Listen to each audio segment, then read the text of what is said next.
Provident fund అమ్మేశాడు, voluntary retirement పెట్టేశాడు, వచ్చిన డబ్బంతా కొడుక్కి ఇచ్చేశాడు. వాడు ఎంఎస్ చదువుకుంటానని అమెరికా వెళ్ళిపోయాడు. నాన్నగారు ప్లేస్మెంట్ వచ్చిందండి నాకు చదువుకుంటుండగానే అన్నాడు, మంచి ఉద్యోగంలో చేరిపోయానన్నాడు, మేడ కట్టేసుకున్నానన్నాడు, 2 కార్లు కొనేసుకున్నానన్నాడు. ఒరే ఒక్కసారి రారా అంటే మాత్రం నాన్నగారండి ఇప్పుడు సెలవు కుదరదండి, నేను వస్తానండి, స్కైప్ లో చూడండి నన్ను కావాలంటే అన్నాడు. ఎప్పుడో వస్తాడు వాడు, ఉన్నదంతా వాడికి ఇచ్చాడు. ఒరే నాకు ఇస్తావా అని అడుగుతాడా తండ్రి? అడగడు. ఆ పెంకుటింట్లో ఉంటున్నాడు. నాన్నగారండి విమానం అంత కారు కొనుక్కున్నానని ఫోటో పంపించాడు.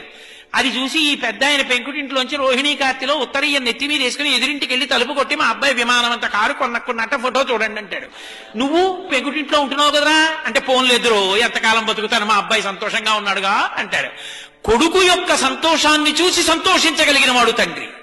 తను సంతోషించి కొడుకు సంతోషించాలనడం అది తండ్రితనం అంటే.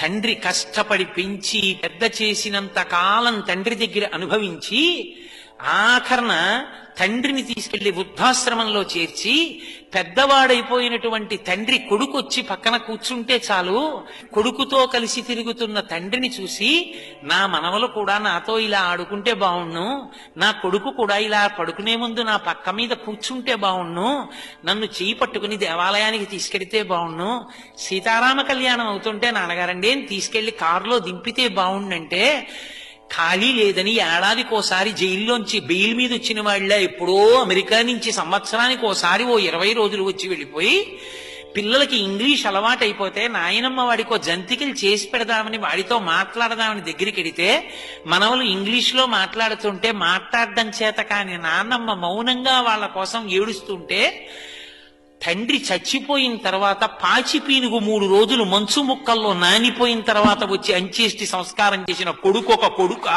వాడి సంపాదన ఒక సంపాదన. తండ్రి పక్కన కూర్చున్నవాడు తండ్రిని సంతోషపెట్టినవాడు కొడుకు.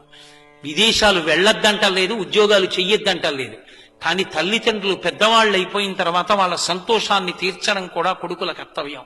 కొడుకు లాంటి వాళ్ళు చాలా మంది ఉండొచ్చు, కూతురు లాంటి వాళ్ళు చాలా మంది ఉండొచ్చు, కానీ కన్న కడుపున పుట్టిన కొడుకు కొడుకి. వాడికి ఆ కర్తవ్యం లేనప్పుడు వాడికన్నా ఇంట పెరుగుతున్న పెంపుడు కుక్క మీద.